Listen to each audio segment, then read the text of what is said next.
Dear students, पिछले video में मैंने आपको कैपिटल बजटिंग के बारे में बताया, इसकी इंपॉर्टेंस बताई। ऐसे आपको बताया ये फंड रेज करने के लिए नहीं बल्कि इन्वेस्टमेंट के लिए है, यानी कि एक विनियोजन निर्णय है। आपको पैसा अलग अलग प्रोजेक्ट में यानी कि अलग अलग परियोजनाओं में लगाना है। कौन सी परियोजना हमको चुननी है, कौन सी परियोजना ज़्यादा बेहतर रहेगी, किस परियोजना में क्या हमको लागत लगेगी, क्या उसमें आगम होगा, ये सब तय करके हम वो निर्णय लेते हैं जो हमारी कंपनी को सर्वाधिक लाभ प्राप्त करता है और हमारे जो शेयर होल्डर्स हैं, अधिकारी हैं, उनके लिए भी वेल्थ मैक्सिमाइजेशन करता है। यानी कि एक ऐसे परियोजना में हम पैसा लगाना चाहते हैं जो हमारे लिए हर प्रकार से उत्तम रहे। ये सब फैसले लेने से पहले हम बहुत सारा एनालिसिस करते हैं, बहुत सारे हम विश्लेषण करते हैं, यानी कि डेटा इकट्ठा करते हैं, सारा कुछ इकट्ठा करके उस पर विचार विमर्श करके फिर हम एक फैसला लेते हैं। कैपिटल बजटिंग बहुत ज़रूरी है, क्योंकि अगर आपने गलत परियोजना चुन ली तो आपकी जो पूरी कंपनी की साख भी खत्म हो सकती है, उसके प्रॉफिट्स तो खत्म होंगे, उसकी साख भी खत्म होंगी। कई बार ऐसा होता है कि पूरी पूरी कंपनी खत्म होने की कगार पर आ जाती है।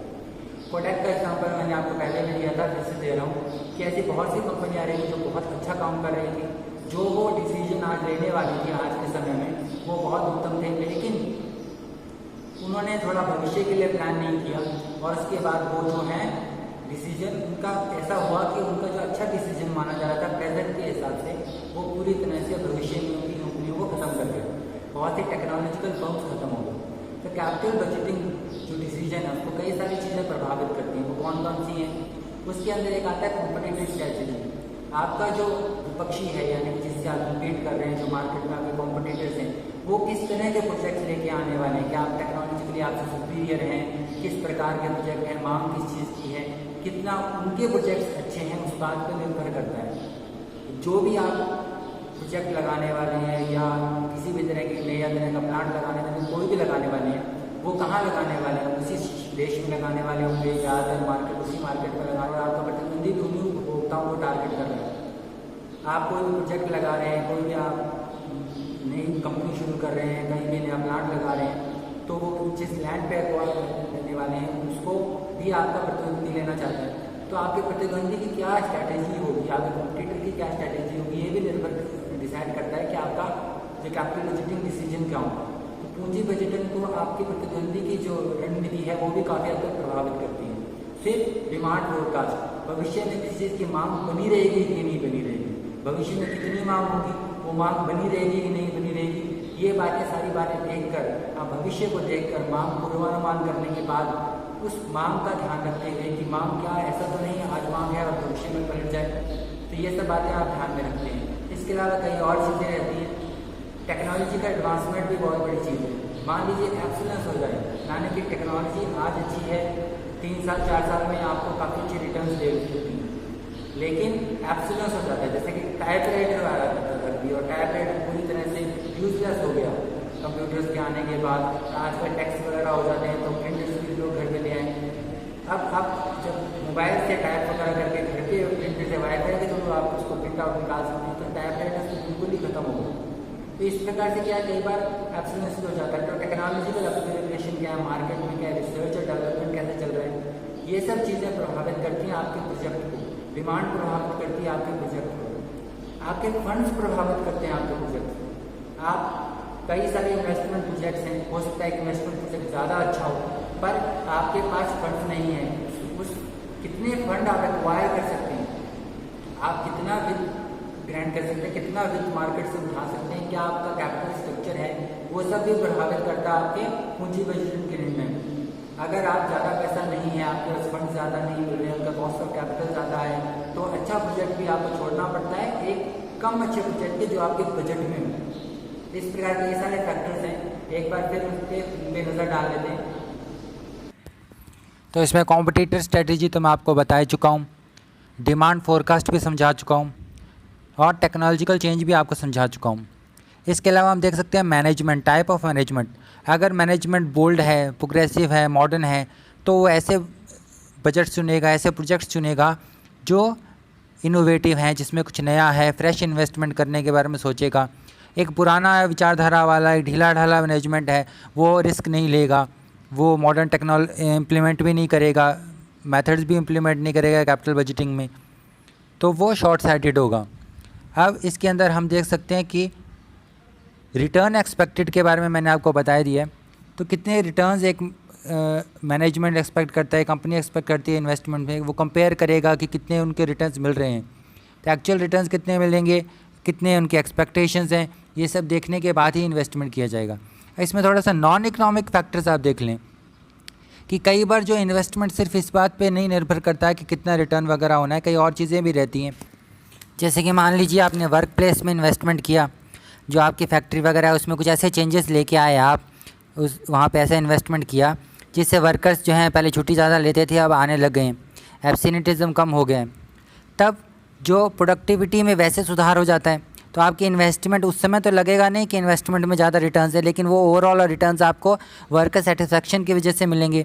अगर मशीनरी है, वो नई मशीनरी आप लेके आते हैं जो ज़्यादा सेफ़ है, ज़्यादा सुरक्षित उसमें काम होता है, एक्सीडेंट होने का ख़तरा कम होता है, तो आपके वर्कर्स के जो दूसरे अगर इंजरी वगैरह हो जाती है, क्लेम देना पड़ता है, तो उसमें बचत हो जाती है, तो वहाँ पे आपकी प्रोडक्टिविटी इंप्रूव होती है। इस पर नॉन इकोनॉमिक फैक्टर्स भी काफ़ी मैटर करते हैं।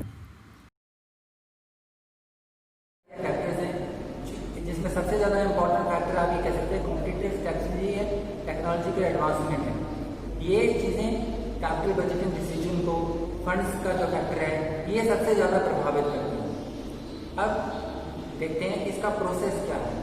मैंने आपको पहले भी बताया था capital budgeting is all about generating, evaluating, selecting and then follow up. अब वो जो प्रोसेस, पूरा प्रोसेस क्या है उस पर भी एक नज़र डाल लेते हैं कि किस तरीके से कैपिटल बजटिंग के स्टेजेस क्या हैं, किस तरीके से कैपिटल बजटिंग की जाती है। तो ये जो प्रोसेस है आप देख सकते हैं, सबसे पहला पार्ट है इसमें प्रोजेक्ट जनरेशन। अब जो प्रोजेक्ट जनरेशन है उसके अंदर क्या है, आप नया आइडिया, एक नया प्रोजेक्ट लेके आते हैं। ये प्रोजेक्ट आइडिया कहीं से भी आ सकता है, या तो मैनेजमेंट की तरफ से आता है, जो बिज़नेस ओनर्स हैं, टॉप रैंक है, डायरेक्टर्स हैं, उनकी तरफ से आ सकता है, या किसी वर्कर की तरफ से आ सकता है। कई जो बड़ी फर्म्स हैं इस प्रकार के अलग से हेड्स रखते हैं, डिपार्टमेंट्स रखते हैं, जिनका काम सिर्फ यही होता है कि वो मार्केट सर्वे करें, नए नए प्रोजेक्ट्स के बारे में देखें, और वो अलग से स्पेशलाइज्ड डिपार्टमेंट है, वो इस पर हर वक्त काम करता रहता है। ट्रेड फेयर्स हैं, जो इंडस्ट्री में और कहीं डेवलपमेंट्स हो रही है, रिसर्च एंड डेवलपमेंट के इंस्टीट्यूट्स हैं, कॉन्फ्रेंसेस हैं, सेमिनार्स हैं, उनके वो कनेक्शन में रहते हैं। कई सारे इनोवेशंस आते हैं कैपिटल एसेट्स में, वहाँ से नए नए आइडियाज़ आ सकते हैं। अब ये जो प्रोजेक्ट हैं किस तरह के हो सकते हैं, देखिए प्रोजेक्ट दो तरह के हो सकते हैं। एक होता है रेवेन्यू जनरेटिंग डिसीजन और एक होता है कॉस्ट रिडक्शन डिसीजन। यानी कि एक ऐसे प्रोजेक्ट जिसमें आगम बढ़े, आपके पास जो पैसा आ रहा है, जो कैश इनफ्लो आ रहा है, वो सब ज़्यादा बढ़े। मूल रूप से ये एक्सपेंशन और डाइवर्सिफिकेशन के फैसले होते हैं, जिसके अंदर हम विस्तार भी करते हैं और नए प्लांट लेते हैं, बिल्डिंग वगैरह बनाते हैं, नए बिज़नेस जो हैं उनका अधिग्रहण करते हैं, स्पेयर पार्ट से जुड़े हैं, नए मार्केट से जुड़ना होता है। तो जितने भी नए डिसीजन होते हैं, कुछ नया करना होता है, नया, ताकि रेवेन्यू बढ़े, आपका ज़्यादा प्रॉफिट्स बढ़े, वो सब आते हैं रेवेन्यू जनरेटिंग डिसीजन में। लेकिन दूसरे प्रोजेक्ट्स होते हैं जो है कॉस्ट रिडक्शन डिसीजन, यानी कि जो आपकी पुरानी मशीनरी है, मान लीजिए वो ज़्यादा इफ़ेक्टिव नहीं रही, आउटडेटेड हो गई है। तो इस तरीके से क्या है, जो प्रोजेक्ट्स हैं वो इसी प्रकार के होते हैं कि नए प्रोजेक्ट्स हो सकते हैं, ठीक है, एक्सपेंशन प्रोजेक्ट्स हो सकते हैं जिसमें हम विस्तार करते हैं। अब मॉडर्नाइजेशन प्रोजेक्ट्स होते हैं जिसमें हम नई टेक्नोलॉजी आ गई, क्योंकि टेक्नोलॉजिकल इनोवेशन क्या है, कॉन्टिन्यूस प्रोसेस है, निरंतर जो है तकनीक में परिवर्तन आता रहता है। तो इस प्रकार जब हम नई तकनीक लेके आते हैं, नई मशीनें लेके आते हैं, नए प्रोजेक्ट लगाते हैं, नए प्लांट लगाते हैं, होते हैं रिप्लेसमेंट प्रोजेक्ट्स। तो इस प्रकार डाइवर्सिफिकेशन, रिप्लेसमेंट, मॉडर्नाइजेशन, कई वेलफेयर प्रोजेक्ट्स भी होते हैं, रिसर्च एंड डेवलपमेंट के प्रोजेक्ट्स भी होते हैं। तो इन सभी प्रोजेक्ट्स में हम इवैल्यूएशन करते हैं, यानी कि मूल्यांकन करते हैं कि कौन सा प्रोजेक्ट ज़्यादा सही रहता है। ये दूसरी स्टेज रहती है। अब इसके अंदर जो है हम ये देखते हैं कि किस किस प्रोजेक्ट्स में किसने, इसके लिए हम एक्सपर्ट्स होते हैं, प्रोडक्शन एक्सपर्ट्स, मार्केटिंग, फाइनेंसिंग वाले, सभी जो एक्सपर्ट्स मिलके अलग अलग तरीके से रिपोर्ट्स तैयार करते हैं, और इसके बेसिस पे जो सूटेबिलिटी है प्रोजेक्ट्स की वो डिसाइड की जाती है। ये देखा जाता है ज़्यादा अच्छा प्रोजेक्ट क्या है, इसकी पूरी रिपोर्टिंग होती है जिसमें आगम होता है और लागत दोनों का विश्लेषण किया जाता है कि कॉस्ट और बेनिफिट्स कितने हैं इसमें, और दोनों को कंपेयर किया जाता है, कैश फ्लोज देखे जाते हैं। और ये सब होने के बाद उनमें से एक जो अच्छा विकल्प है उसका चुनाव किया जाता है। चुनाव करने के लिए कई तरह की तकनीकों का इस्तेमाल किया जाता है। जैसे कि प्रोजेक्ट है, मैंने आपको बताया कि कैपिटल बजटिंग के कई सारे मेथड्स होते हैं, तो इसीलिए इसी में ऐसा होता है कि इस प्रक्रिया को अपनाने से पहले हम ये भी देखते हैं कि कौन सा हमको टूल यूज़ करना है। मान लीजिए पोस्ट पे बैक प्रॉफिटेबिलिटी यूज़ करना है, कि पे बैक पीरियड यूज़ करना है, कि नेट प्रेजेंट वैल्यू यूज़ करना है, कि IRR करना है। इस प्रकार जो अलग अलग तरीके की तकनीकें हैं पूंजी बजटन की, उनमें से कौन सी तकनीक यूज़ की है, उस तकनीक के आधार पे आपने कैसे रिटर्न्स को मैच किया है, ये सब इसमें देखा जाता है और फिर एक प्रोजेक्ट चुना जाता है। प्रोजेक्ट चुनने के बाद प्रोजेक्ट एग्जीक्यूशन की बारी आती है। प्रोजेक्ट एग्जीक्यूशन यानी कि उसको अब क्रियान्वित करना है। क्रियान्वित करने के बाद जो प्रोजेक्ट चुन लिया गया है, फाइनली सारा कुछ करने के बाद, सारे टूल्स अप्लाई करने के बाद अब उसको क्रियान्वित किया जाता है। यानी कि उसमें देखा जाता है, क्योंकि आपको कई बार बता चुका हूँ विनियोजन निर्णय, तो इसमें देखा जाता है कि जो फंड्स एक्वायर किए हैं वो जैसे पर्पज़ के लिए लिए गए उसी प्रकार से इसमें यूज़ किए गए कि नहीं। यानी कि funds are spent in accordance with the allocation made in the capital budget or not. A control over such capital expenditure is very much essential. बहुत ज़्यादा ज़रूरी है। तो इस प्रकार पहले प्रोजेक्ट लिया, फिर उसका इवैल्यूएशन किया, इवैल्यूएशन के लिए एक्सपर्ट्स का यूज़ किया, एक टेक्निक चुनी हमने कैपिटल बजटिंग की, उसके आधार पर हमने मूल्यांकन किया, फिर एक प्रोजेक्ट चुना, अब उसको एग्जीक्यूशन किया। अब जैसे कि किसी भी प्लानिंग प्रोसेस में, यानी कि किसी भी निर्णय लेने वाली प्रक्रिया में, हम जो भी हमने निर्णय लिया उसका एक फॉलोअप करते हैं, यानी कि परफॉर्मेंस का रिव्यू करते हैं, आकलन करते हैं कि हमने कितना सही किया, कितना गलत किया, और यही सिस्टमैटिक प्रोसीजर अपनाया जाता है। देखा जाता है कि प्रोजेक्ट्स जो हैं कामयाब रहे कि नहीं। इसमें कई बातों पर हम ध्यान देते हैं प्रोजेक्ट बनाते वक्त, सिलेक्ट करते वक्त, और उनमें से कई चीज़ें जो हैं वो ये हैं कि कॉस्ट और बेनिफिट्स क्या हैं, यानी कि कितना उसमें लागत लग रही है और कितना उससे आगम आएगा, रिक्वायर्ड रेट ऑफ रिटर्न क्या है, इकोनॉमिक लाइफ ऑफ प्रोजेक्ट क्या है। यहाँ पे ध्यान दें, इकोनॉमिक लाइफ ऑफ प्रोजेक्ट का मतलब है कि कोई भी जो प्रोजेक्ट है उसमें जो रेवेन्यू कितने समय तक आ रहा है, यानी कि 5 साल, 10 साल, 15 साल, कितना साल तक उसमें से कुछ ना कुछ इनकम आती रहेगी, कितने हमारे पास फंड्स हैं प्रोजेक्ट के लिए, हमारे पास कितना पैसा है अपने इंटरनल रिसोर्सेज से या एक्सटर्नल रिसोर्सेज से, कहीं हमारी टेक्नोलॉजी पुरानी तो नहीं हो जाएगी।